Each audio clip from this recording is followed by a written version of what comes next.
Hello，同大仙有緣嘅網友，你哋好。大仙靈籤堂嘅目標係弘揚大仙嘅靈業，有求必應，警惡除奸。有時要物係免費嘅，絕不收費。想人生順境，事事亨通，就要敬拜大仙啦。原來話說，琴晚星期日，咁係中年好聲音四嘅呢個總決賽啦嚇，就知道有冠亞季啦嚇。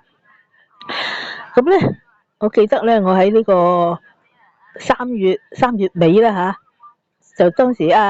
因為留意到有個叫做尹景順嘅叫做咩星馬王妃啊，因為佢都係唱，即係好多時唱女腔嘅歌咁樣嘅嚇。咁啊覺得問下呢個人到底咩成績啦攞到，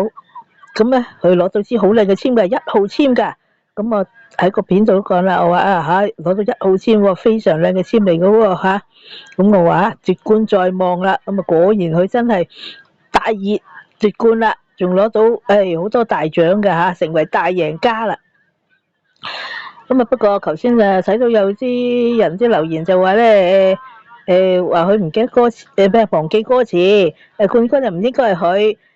應該另外一位叫做應該係鄭仲豪啊，因為呢個鄭仲豪咧，我亦都問咗嘅，因為我同時問完尹景順咧，就問呢個鄭仲豪嘅。咁鄭仲豪咧得到嘅籤咧就係中評嘅啫。咁我籤文裏邊即係我片度都講啦，我話應該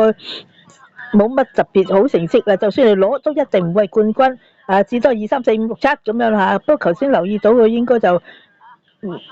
冇份啦，總之冠亞季就係冇份噶啦。咁講翻尹景順啦嚇，咁我就話哇一定要即刻出片講啦，因為真係100%準啦嚇，黃大仙靈籤哇非常準啦，今次100%準啦，話佢係1號籤，非常靚嘅籤我都話即係奪冠在望喎咁因為自從即係留意到即係 YouTube 彈出嚟就留意到佢話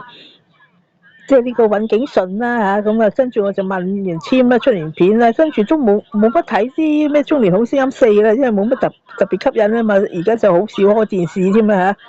嚇，咁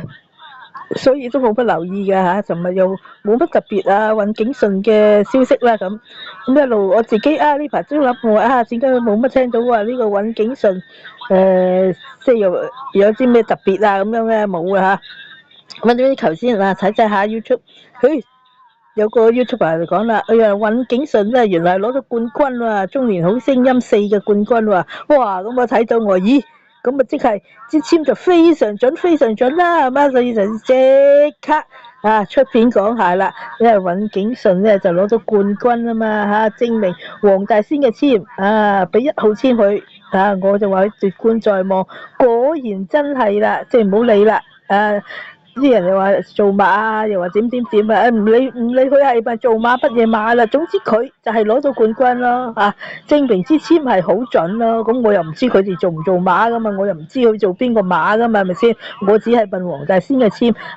尹景順攞到咩成績咁佢真係果然1號籤喎，大意奪冠喎，係嘛？咁所以一定要即刻出片㗎，講大仙嘅籤係非常準啦，係咪？咁另外睇下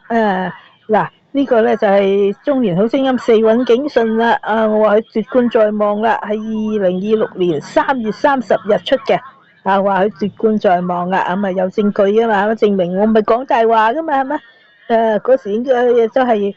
啦，問呢個電子靈籤㗎電子靈籤㗎講㗎咁我另外應該有係個片裏邊有影到嘅佢你攞得了第1籤咁嘅有嘅，